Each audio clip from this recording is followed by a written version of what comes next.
இயேசு கிறிஸ்துவில் எனக்கு பிரியமான சகோதர சகோதரிகளே, தீமை நம்மை கடினம் உள்ளத்தினர் ஆக்கும் என்பதை இன்றைய இறைவார்த்தை நமக்கு தெரிவிக்கின்றது. இதனையும் சிந்திப்போம். அதேபோன்று கடின உள்ளத்தினர் எப்படி மென்மையான இதயம் கொண்டவராக மாறுவது என்பதையும் நாம் சிந்திக்க இன்றைய வாசகங்கள் அழைப்பு விடுக்கின்றது. தீமை என்றால் என்ன? எங்கிருந்து புறப்படும்?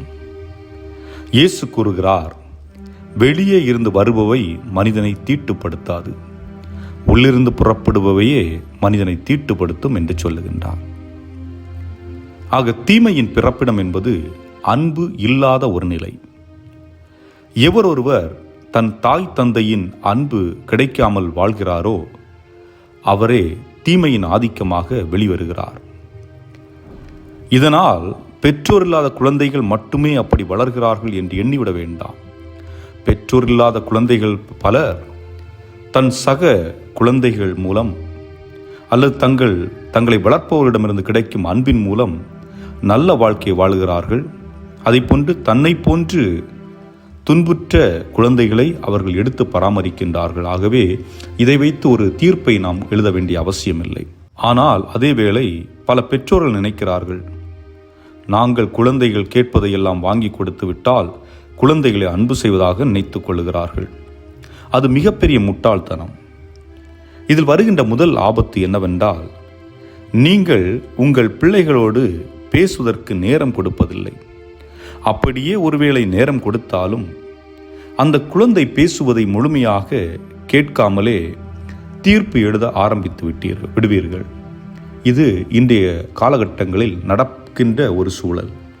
இதனால் அந்த குழந்தைகள் உங்களிடம் உண்மையை சொல்ல பயப்படுகிறது, பின்பு மறுக்க ஆரம்பிக்கிறது.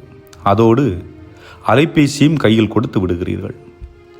அந்த குழந்தைகள் தாங்கள் எதையெல்லாம் பெற்றோரிடம் பகிர வேண்டும் என்று நினைத்தார்களோ அவை அனைத்தையும் சமூக ஊடகங்களில் பகிர ஆரம்பித்து விடுகிறார்கள். தங்கள் பெற்றோரின் கடவுள் நம்பிக்கையை ஏற்க மறுக்கிறார்கள். அவர்கள் வாழும் குடும்ப திருமண வாழ்வை ஏற்க மறுக்கிறார்கள். இதனால் இவருக்கும் கடவுள் நம்பிக்கை இருப்பதில்லை, அதைப்போல் குடும்பத்தின் மீது நம்பிக்கை இருப்பதும் இல்லை. இதன் வெளிப்பாடு எதுவாக இருக்கும்? தீமைதான். பின்பு இது தேவையற்ற ஆசைகளை உருவாக்குகிறது. தான் நினைப்பது நல்லதா கெட்டதா என்று பார்க்க மாட்டார்கள். தாங்கள் விரும்பியதை அடைந்தே தீர வேண்டும் என்று எண்ணுவார்கள். இதற்காக அவர்கள் பல தேவையற்ற பழக்க வழக்கங்களுக்கு அடிமையாகுகின்ற ஒரு நிலை கூட ஏற்படுவதை நாம் பார்க்கின்றோம். இதுதான் ஒரு மனிதனை தீமைக்கு கொண்டு செல்கிறது. இவர்களிடம் இரக்கம் என்பதை நாம் எதிர்பார்க்க முடியாது. ஏனென்றால் இவர்கள் உள்ளம் கடினப்பட்டிருக்கும். இவர்கள் ஒரு மனிதனை மனிதனாக பார்ப்பதில்லை, மாறாக ஒரு பொருளாக பார்க்கின்றார்கள். அந்த பொருள் தனக்கு தேவை என்றால் பயன்படுத்துவார்கள், தேவையில்லை என்றால் அதை மிதித்து சகதியாக்கிவிட்டு சென்று விடுவார்கள். இதற்கு ஒரு எடுத்துக்காட்டு புனித மரிய கொரச்சி. இவர் இத்தாலி நாட்டை சேர்ந்தவர். இவருக்கு அப்போது வயது 11. இவர் கடவுள் நம்பிக்கை உள்ள, கடவுளை வழிபடுகின்ற குடும்பத்தில் பிறந்தவர். ஆகவே பெற்றோர்கள் சிறு வயது முதலே வாழ்வு எப்படி வாழ வேண்டும் என்று சொல்லிக் கொடுத்து வளர்க்கப்பட்டவர். அதே ஊரில் அலெசாந்திரோ என்ற ஒரு மாணவன். இவனுக்கு வயது 20. இந்த இளைஞனுக்கு மரிய கொரட்டி மீது ஒரு ஈர்ப்பு. அவளை எப்படியாவது அடைந்து விட வேண்டும் என்று வெறி கொண்டவனாக அதற்கான வாய்ப்பை தேடிக்கொண்டிருக்கின்றான். அவளிடம் முரண்டு பிடிக்கின்றான்.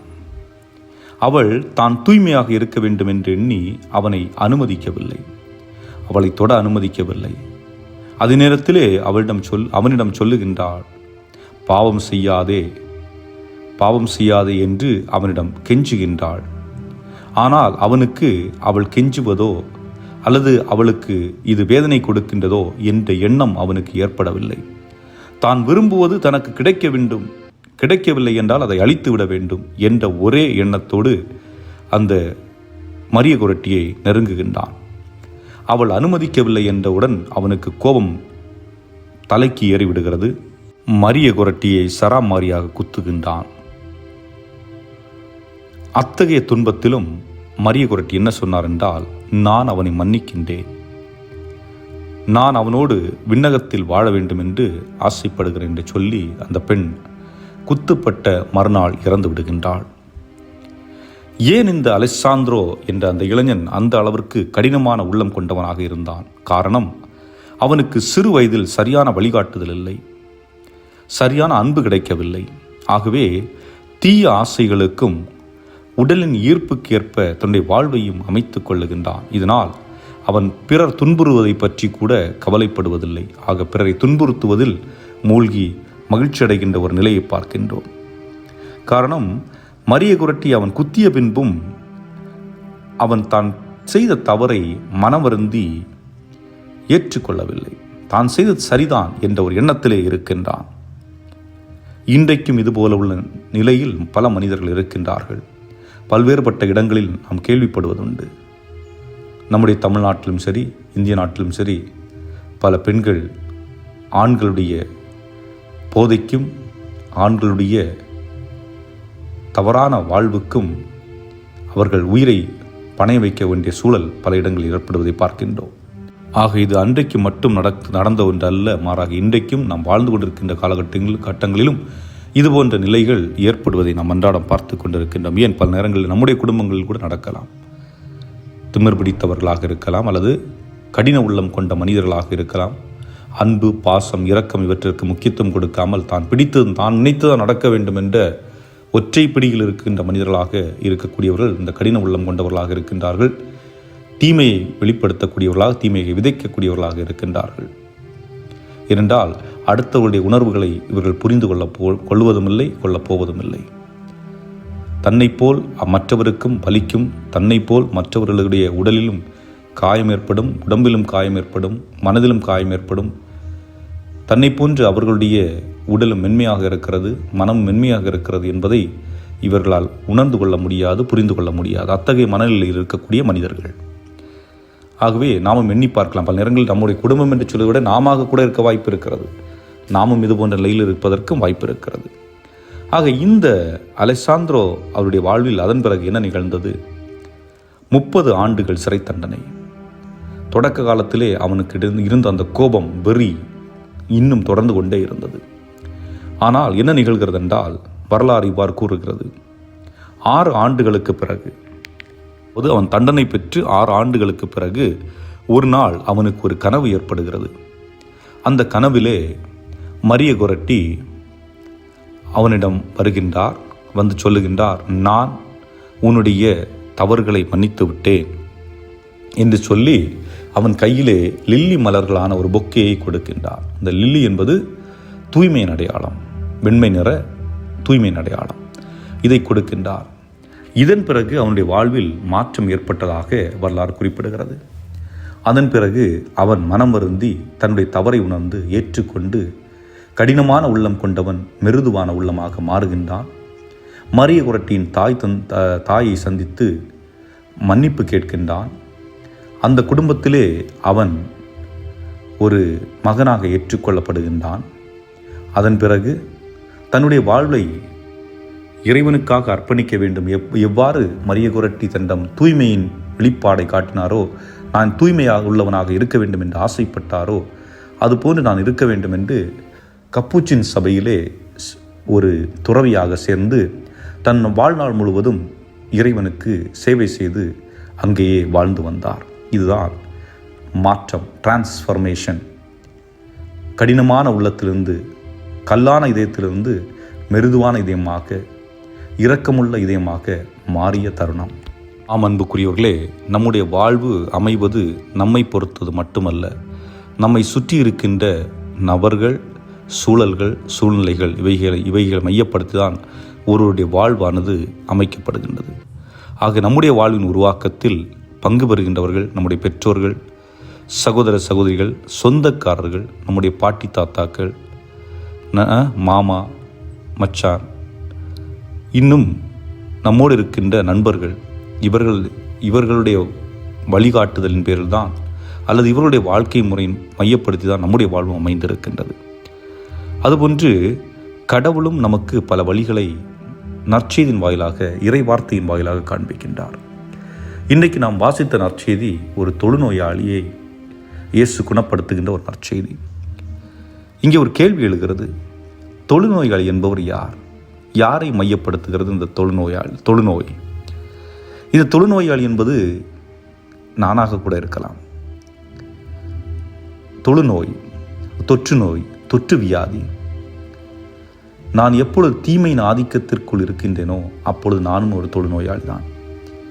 தீமை என்னை ஆட்கொள்ளுகின்ற பொழுது அல்லது நான் தீயவனாக இருக்கின்ற பொழுது என்னோடு உள்ள மற்றவர்களையும் நான் என்ன செய்கின்றேன்? நல்லவர்களாக்க முயற்சி செய்கின்றேனா? இல்லை, தீவர்களாக்க முயற்சி செய்கின்றேன். ஆக நான் தீவர்களாக மற்றவர்களை மாற்ற முற்படுகின்ற பொழுது நானும் ஒரு தொழுநோயாளியாக தான் இருக்கின்றேன். ஆக தொழுநோயாளி என்பது தீமையின் வடிவம். ஆகவே அன்புக்குரியவர்களே, இதை நினைத்து பார்த்த பொழுது எனக்கு இத்தாலியில் நடந்த ஒரு நிகழ்வு நினைவுக்கு வருகிறது. ஒரு முறை வீடு மந்திரிப்பதற்காக ஒவ்வொரு வீடாக சென்று கொண்டிருந்த பொழுது ஒரு வீட்டை கதவை நான் தட்டிய பொழுது உள்ளிருந்து ஒரு சப்தம், சாமி, உங்களை ஏற்றுக்கொள்ளக்கூடிய மனிதர்கள் பலர் இருப்பார்கள், நீங்கள் அவங்களுக்கு போயிட்டு மந்திரிச்சிட்டு வாங்க, இந்த வீட்டில் வேண்டாம், அதுக்கு நான் தகுதி உள்ளவன் அல்ல என்ற ஒரு வார்த்தை. இந்த வார்த்தை ஒரு நிலையில் பார்க்கின்ற பொழுது வேதனை மிகுந்த வார்த்தை தான். என்றால் அந்த மனிதனே தன்னை சிறைக்குள் அடைத்துக் கொள்ளுகின்றார். அதாவது நான் தவறாக வாழ்ந்து கொண்டிருக்கின்றேன், திருச்சபை சொல்லிக் கொடுத்த அடிப்படையில் வாழவில்லை, என்னால் மீண்டும் திருச்சபை சொல்லிக் கொடுத்த அந்த வாழ்வின்படி வாழ முடியாது, நான் இப்படித்தான் வாழப்போகிறேன், தீமையினுடைய ஆதிக்கம் அதிகமாக என்னிடம் இருக்கிறது, ஆகவே நீங்கள் இங்கே வந்து ஒரு பிரயோஜனம் இல்லை, ஏன்னா நான் மாறப்போறதில்லை அப்படிங்கிற ஒரு மனநிலை. இதுதான் இன்று பலருடைய வாழ்வில் நிகழ்ந்து கொண்டிருக்கிறது. ஆகவே அன்புக்குரியவர்களே, இன்றைய நற்செய்தியில் பார்க்கின்றோம், இதுபோன்ற தொழுநோயாளி இயேசுவை பார்த்து கேட்கின்றார், ஆண்டவரே, நீர் விரும்பினால் என்னை குணப்படுத்தும். ஆக நம்முடைய வாழ்வில் நாம் இதுபோன்று பாதிக்கப்பட்டிருக்கின்றோம் அல்ல தீமையின் ஆதிக்கத்திற்கு நான் காரணமாக இருக்கின்றேன் என்றால் ஆண்டவரிடத்தில் நாம் கேட்க வேண்டிய ஒரே வார்த்தை, ஆண்டவரே, நீர் விரும்பினால் என்னை குணப்படுத்தும். அங்கே ஆண்டவர் என்ன சொல்லுகின்றார்? நான் விரும்புகிறேன், குணமாக என்று சொல்லுகின்றார். அதுபோன்றுதான் நம்முடைய வாழ்வில் நாம் பல நிலைகளுக்கு அடிமையாக இருக்கலாம். மதுவாக இருக்கலாம், மாதுவாக இருக்கலாம், போதையாக இருக்கலாம். அதுபோன்று சமூக ஊடகங்களுக்கு நாம் அடிமையாக இருக்கலாம். சமூக ஊடகங்களில் இருக்கின்ற விளையாட்டுக்கள், இன்னும் பலவிதமான தவறான விடயங்களை பார்ப்பதற்கு நாம் அடிமையாக இருக்கலாம். தவறான செயல்களுக்கு அடிமையாக இருக்கலாம். அதன் மூலம் தீமைகளை நாமும் பெற்று பிறருக்கும் நாம் கொடுக்கக்கூடிய நிலையில் இருக்கின்ற நிலையிலே நாம் இறைவனை நோக்கி இந்த தொழுநோயாளிக்கு வேண்டியது போன்று வேண்டுவோம். தந்தையே, நீர் விரும்பினால் என்னை குணப்படுத்தும் என்று கேட்போம். நிச்சயமாக ஆண்டவர் நம்முடைய வார்த்தையை மட்டுமல்ல, நம்முடைய உள்ளத்தை அறிந்து நம்முடைய தேவைகளை நிறைவு செய்வாராக. சிந்தித்தவர்களாக இதனால் இறைவன் கரத்தில் ஒப்புக்கொடுத்து ஜெபிப்போம். இறைவன் உங்களை நிறைவாக ஆசீர்வதிப்பாராக. ஆமென்.